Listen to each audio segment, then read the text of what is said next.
Assalamualaikum warahmatullahi wabarakatuh.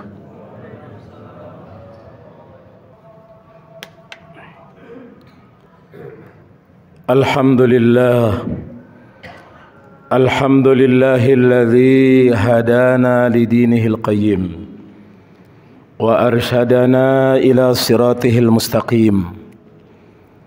Wassalatu wassalamu ala asyrafil anam الذي قام من الليل والناس نيام وعلى آله وأصحابه الكرام أشهد أن لا إله إلا الله الملك العلام وأشهد أن محمدا عبده ورسوله خير الأنام سبحانك لا علم لنا إلا ما علمتنا إنك أنت العليم الحكيم وتب علينا إنك أنت التواب الرحيم أيها الحاضرون أوصيكم ونفسي أولا بتقوى الله اتقوا الله فقد فاز المتقون قد قال الله سبحانه وتعالى في كتابه العزيز وهو أصدق القائلين أعوذ بالله من الشيطان الرجيم يا أيها الذين آمنوا اتقوا الله حق تقاته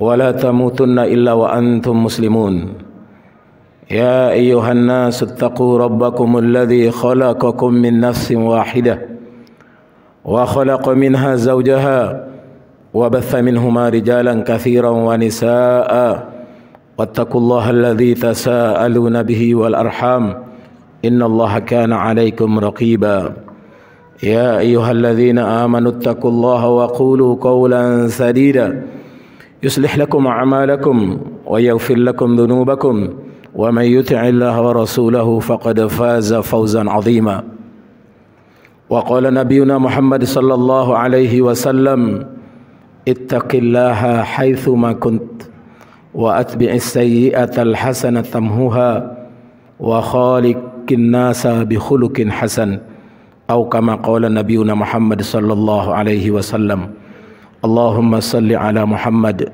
وعلى آل محمد كما صليت على إبراهيم وعلى آل إبراهيم وبارك على محمد وعلى آل محمد كما باركت على إبراهيم وعلى آل إبراهيم في العالمين إنك حميد مجيد أما بعد معاشر المسلمين وزمرة الصالحين sidang jamaah Jumat rahimakumullah. Kita yakin sepenuh hati, kita percaya sepenuh jiwa bahwa Islam adalah agama yang sempurna dan paripurna, agama yang utuh dan lengkap, satu-satunya agama yang diturunkan oleh Allah untuk kita memanfaatkan semua karunia-Nya. Kita pelihara dan jaga amanah yang besar dan luar biasa ini dengan Islam yang sumuliyah, Islam yang universal, Islam yang utuh, Islam yang sempurna dan paripurna. Keyakinan kita tentang Islam tidak boleh tergadai apalagi ditukar dengan apapun. Karena itu setiap Jumat para khutbah selalu membacakan salah satu di antara ayatnya untuk mengingatkan kita. Ya ayyuhalladzina amanu taqullaha haqqa tuqatih wa la tamutunna illa wa antum muslimun. Wahai orang-orang yang beriman, seruan kepada orang beriman tidak pernah seruannya munfarid, seruannya personal, tapi selalu seruannya jamaah, seruannya bersama. Yang diseru dipanggil oleh Allah adalah komunitas orang beriman. Yang dipanggil oleh Allah Subhanahu wa taala adalah kelompok orang beriman. Ya ayyuhalladzina amanu ittaqullah. Bertakwalah kalian kepada Allah haqqa tuqati, dengan sebenar-benarnya takwa. Wala tamutunna illa wa antum muslimun, dan jangan sekali-kali mati kecuali minimal dalam keadaan sebagai orang Islam. Harga mahal ini adalah karunia Allah, anugerah Allah. Tidak ada seorang pun lahir ke muka bumi ini kecuali telah bersyahadat. Tidak ada seorang yang lahir ke dunia ini kecuali dia telah berbaiat dengan Allah. Dia bersaksi bahwa tiada Tuhan kecuali Allah. Dia berkeyakinan bahwa la khaliqa illallah, tidak ada pencipta kecuali Allah. Karena itu ketaatan yang paripurna dan utuh, ketaatan yang sempurna kita hanya kepada Allah. Harga mati kita adalah Islam lillah. Islam dan karena Allah, bukan karena yang lain. Kita jadi orang Indonesia bukan karena mau kita. Kita jadi orang Priuk bukan karena mau kita. Kita jadi orang Jawa bukan karena mau kita. Tapi kita ditakdirkan oleh Allah Subhanahu wa taala, itu bukan pilihan kita. Sama dengan Islam. Allah hadirkan kita semua, ada dikaruniai siapapun ibunya, siapapun kakeknya, siapapun neneknya, siapapun keturunannya, dia adalah muslim yang lahir dan hadir ke muka bumi ini diizinkan oleh Allah Subhanahu wa taala. Tetapi ketika menjadi orang beriman, itulah pilihan. Selain surah Yasin yang kita baca di hari atau malam Jumat adalah surah Al-Kahf. Di ayat yang ke-29 Allah Subhanahu wa taala mengingatkan kita, wa qulil haqqu mir rabbikum faman syaa'a falyu'min wa man syaa'a falyakfur. Dan katakanlah dan nyatakanlah bahwa yang hak, yang benar dan sebenar-benarnya hanya dari Allah, punya Allah, milik Allah. Faman syaa'a falyu'min wa man syaa'a falyakfur. Maka yang beriman silakan, yang kafir pilih. Ini adalah pilihan. Tapi menjadi muslim bukan pilihan. Menjadi muslim adalah anugerah Allah yang sudah ditakdirkan oleh Allah ke setiap nyawa, setiap jiwa yang hadir ke muka bumi. Tetapi di tengah perjalanan, imma syakira wa imma kafura. Di surah Al-Insan, di awal surah Al-Insan, Allah Subhanahu wa taala menunjukkan lebih gamblang dan terang. Inna hadainahu sabila imma syakira wa imma kafura. Sesungguhnya kami telah mengguide dan kami telah mengantar, memberi hidayah kepada seluruh manusia. Imma syakira wa imma kafura. Manusia yang bersyukur kepada Allah artinya dia memilih jalan iman. Wa imma kafura, tetapi banyak di antara manusia memilih jalan yang lain. Faktor yang membuat perjalanan kita bisa berubah, membuat keyakinan kita bisa bergeser, membuat iman kita bisa goyah, membuat pilihan hidup kita beralih. Rasulullah sallallahu alaihi wasallam mengingatkan kita, afatuddin thalatha. Yang bikin agama ini rusak, yang bikin keyakinan kita berubah, yang bikin ketaatan kita bergeser, yang bikin posisi iman kita pada kondisinya adalah karena 3 faktor. Yang pertama kata Rasulullah sallallahu alaihi wasallam, faqihun fajir. Orang yang faham agama, yang mengerti agama, yang tahu agama, yang belajar agama, yang pernak-pernik hidupnya bersambungan dengan agama. Tapi apa? Fajir, nyeleneh, menyimpang. Kepentingannya berubah. Kenapa? Karena rupiah. Kepentingannya bergeser karena yuan. Kepentingannya berbalik karena dolar. Karena orang-orang kafir telah digambarkan oleh Allah, innalladzina kafaru yunfikuna amwalahum liyasuddukum an sabilillah fasayunfikunaha thumma takunu alaihim hasrah thumma yughlabun. Sungguh orang-orang kafir itu, orang-orang yang tadinya ada iman dalam dirinya, ada keyakinan dalam dirinya, ada hidayah dalam dirinya, tapi bergeser, ditutup oleh kepentingan-kepentingan dunianya, kepentingan-kepentingan hidupnya, kepentingan kedudukannya, kepentingan jabatannya, kepentingan rupiahnya. Maka dalam Al-Quran Allah menyebut di surah ke-57 ayat ke-20, menyebut para petani dengan istilah kafir. menggunakan lafaz jamak kuffar. A'jabal kuffar nabatu.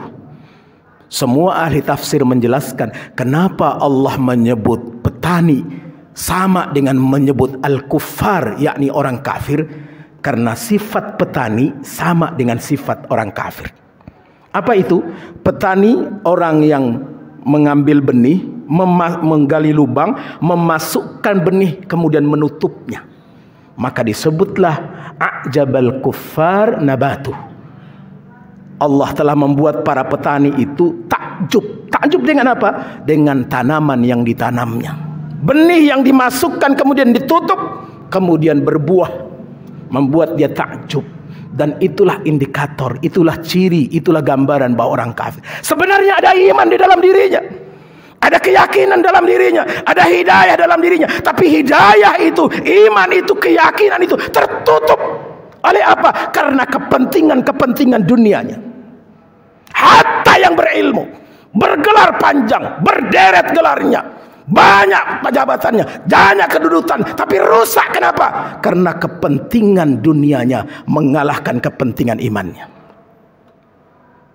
Jadi jangan heran kalau ada buya, ada ulama, ada profesor, doktor, kiai, haji, tapi membuat kita kemudian ragu dengan agama kita. Bisa membuat kita ragu dengan keyakinan kita, membuat kita kemudian mempertanyakan, bahkan bisa bergeser, naudzubillah, kalau sampai murtad keluar dari agama ini, waliyadzubillah. Yang kedua, sidang jamaah Jumat rahimakumullah, Rasulullah sallallahu alaihi wasallam menyebut faktor perusak yang kedua adalah imamun jair, pemimpin yang zalim. Seorang guru besar beberapa waktu yang lalu dalam sebuah diskusi virtual, beliau mengatakan ujian kita sebagai bangsa, ujian kita sebagai rakyat, ujian kita sebagai umat bukan hanya ujian banjir, bukan hanya ujian COVID, bukan hanya ujian gempa bumi, bukan hanya ujian tanah longsor, bukan hanya gunung meletus, bukan hanya air naik dan sebagainya. Tapi ujian yang berat buat kita adalah pemimpin yang zalim. Kenapa? Karena rusak semuanya. Sampai-sampai para ulama andaikan satu saja doa kita yang dikabulkan oleh Allah, satu saja permintaan kita yang dikabulkan oleh Allah, maka permintaan kita yang paling layak kita minta kepada Allah adalah dianugerahkan pemimpin yang adil. Kenapa? Sehebat apapun kita, kalau pemimpinnya zalim, rusak semuanya. Sejago apapun kita, sekuat apapun kita, seberapa banyak jamaah kita, seberapa banyak umat kita, kalau pemimpinnya zalim, rusak semuanya. Dan ini diumumkan oleh Rasulullah sallallahu alaihi wasallam, termasuk yang rusak di dalamnya pada agama. Masjid yang megah bukan ukuran, bisa dibangun. Majelis taklim yang banyak bisa diresmikan, tapi isinya diatur, tidak boleh ini, tidak boleh itu. Akhirnya apa? Yang memberontak di mana? Yang dicari pemberontaknya justru ada di masjid-masjid, waliyadzubillah. Kita bersyukur alhamdulillah para ulama kita masih kuat, sehingga pemimpin di negeri ini lewat Kepolisian Republik Indonesia meminta maaf. Ratusan pesantren yang disinyalir sebagai tempat radikal, tempat yang seolah-olah Islam ini adalah ajaran yang mengajarkan kita untuk memberontak dan lain sebagainya. Waliyadzubillah, wala haula wala quwata illa billah. Yang ketiga, jamaah sidang jamaah Jumat rahimakumullah, disebut oleh Rasulullah sallallahu alaihi wasallam perusak agama ini adalah mujtahidun jahil. Saya pernah langsung hadir di majelisnya Syekh Profesor Dr. Yusuf Al-Qaradawi di Qatar. Beliau menjelaskan makna jahil bukan hanya bodoh. Orang yang jahil artinya dia tidak punya kapasitas untuk memutuskan sesuatu yang bukan bidangnya. Dia penentu kebijakan, dia anggota dewan misalnya, yang memutuskan undang-undang, tapi nggak ada kapasitasnya, nggak ada ilmunya. Akhirnya apa? Tergantung bayaran. Dan inilah yang merusak. Kita bisa bayangkan banyaknya kemarin peraturan Menteri Pendidikan Indonesia mengeluarkan Permen nomor 30 tahun 2021 Kebayang nggak sidang jamaah Jumat rahimakumullah? Kalau anak-anak kita dirusak bukan oleh suasana kampus, tapi undang-undang yang mengatur kampus. Ini namanya mujtahidun jahil. Dia mungkin bermaksud mengatur supaya kehidupan lebih normal, kehidupan yang lebih baik, tidak ada gangguan ini gangguan itu. Tapi justru sebaliknya, di balik undang-undang itu ada legalisasi zina. Wala haula wala quwata illa billah. Tidak dilegalkan saja. Dari berapa gadis yang dicek, waliyadzubillah, mungkin 90 bahkan 99%-nya sudah tidak perawan. Kebayang gak anak-anak kita? Kebayang gak generasi kita yang besok melahirkan generasi baru? Tidak mungkin bibit yang lahir baru itu dilahirkan oleh bibit yang tidak baik. Tidak mungkin buah yang akan datang dilahirkan oleh induk yang tidak baik. Dan ini kita jaga saja, kita rawat saja rusak. Apalagi kita tidak merawatnya, kita biarkan. Wala haula wala quwata illa billah. Karenanya sidang jamaah Jumat rahimakumullah, kehidupan kita dalam suasana apapun, dalam kondisi apapun, peran kita sekecil apapun, itulah yang dimintai pertanggungjawaban oleh Allah. Kenapa dalam Islam disebut al-ummu madrasatul ula? Ibu adalah madrasah pertama, al-ummu madrasatul aulad, madrasahnya anak-anak kita. Karena orang tua yang lain, ayahnya, bapaknya punya tugas yang lebih besar. Mencari nafkah bukan hal yang mudah dan murah hari ini. Berapa banyak orang yang harus putus hubungan kerjanya hanya karena perusahaan yang tadinya untung besar sekarang berkurang untungnya. Hanya karena berkurang untungnya dia sudah bisa merubah keadaan. Bayangkan kalau terjadi kerugian yang fatal. Karenanya peran kita, perhatian kita bukan hanya urusan kita dan urusan di rumah kita. Perhatian kita hendaknya kepada lingkungan kita, kepada masjid kita, kepada budaya kita, bahkan kepada suasana politik kehidupan kita. Ketika kita menganggap bukan urusan saya, bukan kapasitas saya, dan kita diam-diam saja, maka resiko ke depan sama seperti hari ini. Kejadian hari ini adalah cueknya kita di masa lalu. Gagalnya kita hari ini karena kurang perhatiannya kita di masa lalu. Dan itu adalah aksioma kehidupan. Karenanya kita selalu bermohon, berminta kepada Allah, ihdinas siratal mustaqim, siratal ladzina an'amta alaihim ghairil maghdubi alaihim waladdallin. Barakallahu li wa lakum fil Qur'anil azim wa nafa'ni wa iyyakum bima fihi minal ayati wa dzikril hakim. Aqulu qawli hadza astaghfiru innahu huwal ghafurur rahim.